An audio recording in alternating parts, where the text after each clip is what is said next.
Have you missed me?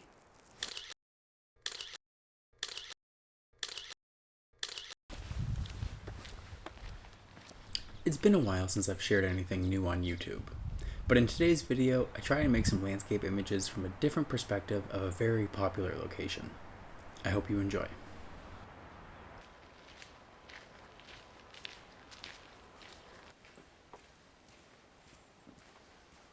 We're back, baby.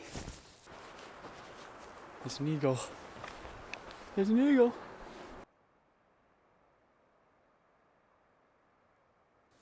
So I'm taking a little bit of a gamble this morning. I'm somewhere I'm quite familiar with, but in a very different place.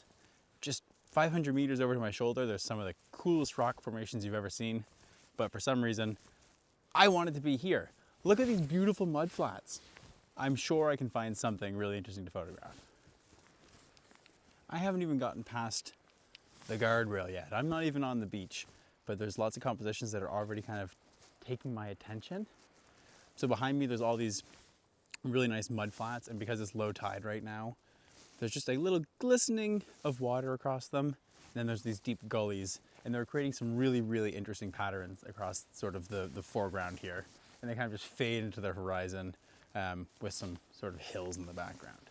I'm kind of debating at the moment whether or not, whoa, I haven't used a tripod in a while. I'm out of practice. What? Which one's short? It's this one. Here we go. So I'm kind of debating at the moment what I want to include in the image and not. There is like a rocky, stony, sandy beach. I don't think it looks super interesting right now. It looks kind of messy and cluttered. So I might kind of crop in, or not crop in, I might zoom in a little bit beyond that, just to make sure that the main thing in focus are these mud flats with the really interesting shapes and waves. As interesting as the kind of mud flats are themselves, I think there needs to be a little bit more going on in the background. So I have a little island in the middle of the bay, and I have sort of 3 or 4 horizontal in-cuts where the mud flats are kind of being torn away by outgoing water. And then there's one kind of coming in from the left-hand side of the frame, zooming up towards the island. And I mean, for just getting here and not having a proper look around yet, this is super interesting. And I'm really happy with this as a first image for sure.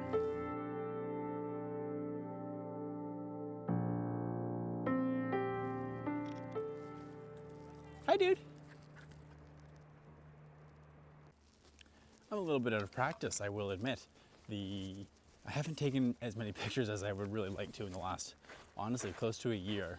And I certainly haven't taken many videos, so bear with me as I sort of figure out my working routine again.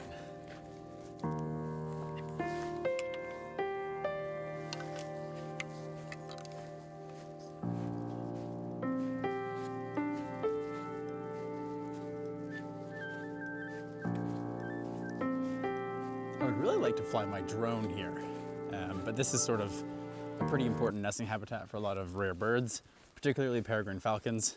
So it's not really recommended you fly drones here, or honestly, it's not even allowed. You get a pretty big fine, and I don't want to upset the bird populations.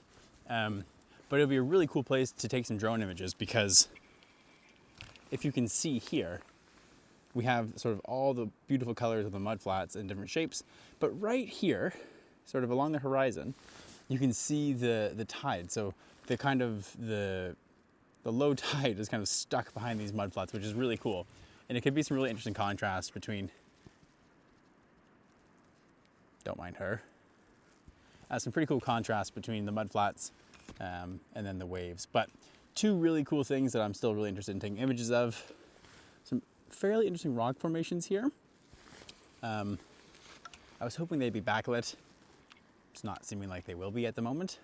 Then we have the mud flats, which I've already kind of taken a peek at. And then one of the big things, also sort of salt marshes back there. So yeah, there's lots to photograph around here. It's not what I would usually shoot at this location, but I think I can have a lot of fun here. The light is kind of just starting to poke through the clouds, and there's some really interesting reflections and colors being cast on the mud now. I'm not sure what that means for me, but I'm hoping that we'll get some light across those rocks.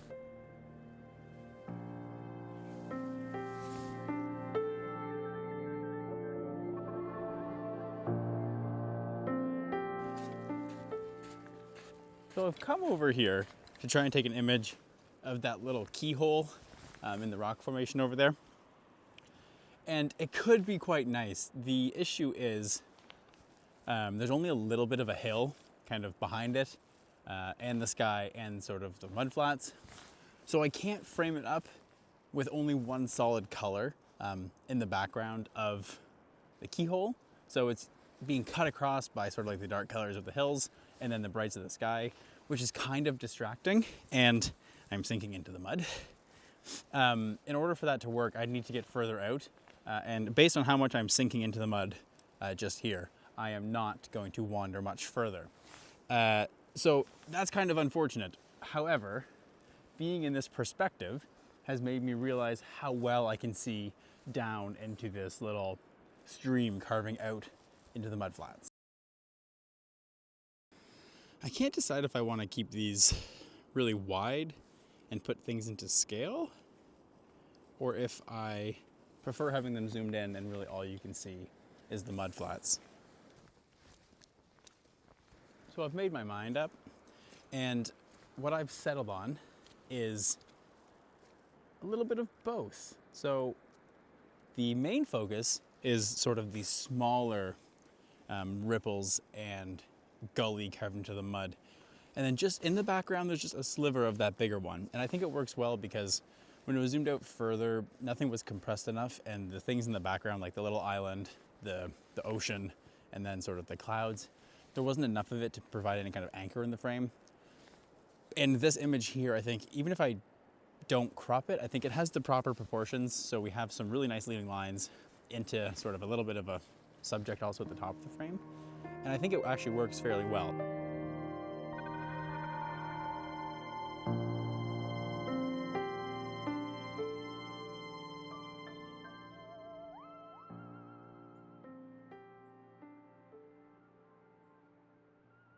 All of the images I've taken till right now this morning, they've all been just a little flat in terms of composition, lighting, and just as I've said, it's really, I'm just out of practice, so I just need to get those creative juices flowing again.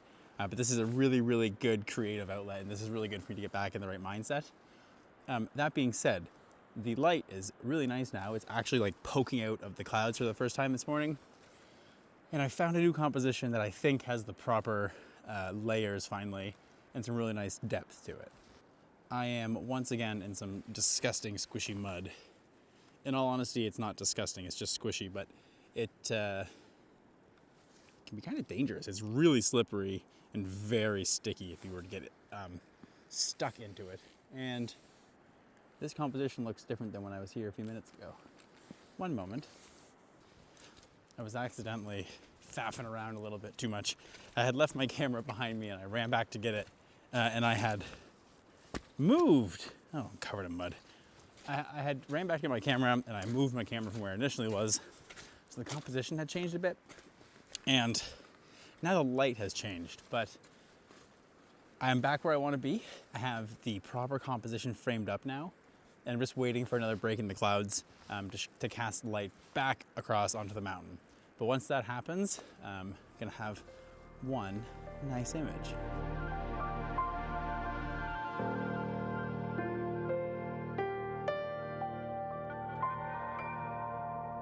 We have some of the highest tides in the world here, and they move really fast.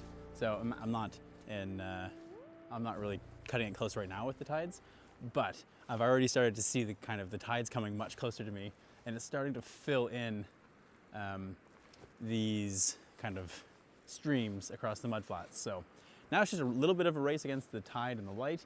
The light is almost poking out now, but I just need to make sure I don't get stranded here and I can make it back to the rocky beach, because you don't want to be stuck in the mud, and especially not when the tide starts rushing back in.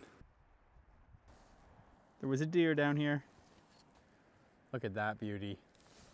I need to at least try to see if I can compose something with that tree. Start with a bit of a wide angle. nice-ish shot, having the whole log in frame here with the mountain as the backdrop. A little bit of mud flats and the beach in the foreground. 1/500th of a second, f5, ISO 160. Pretty simple, but there is quite a bit of texture along the front end of this log, so I'm going to get a little bit closer as well and see if that makes this a little bit more interesting.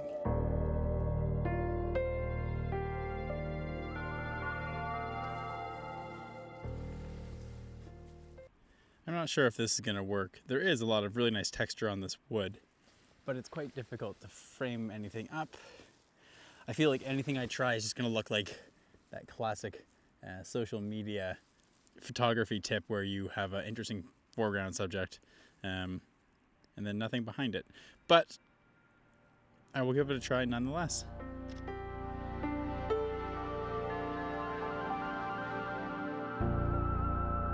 We've only been here for an hour and 40 minutes, but look how much the tide has come in already. This was all the way back when we first arrived. It's such a fun, dynamic space to be. Maybe I'll have to come next time as the tide's going out. Maybe that'll make even more interests, but we'll have to see. See you next time.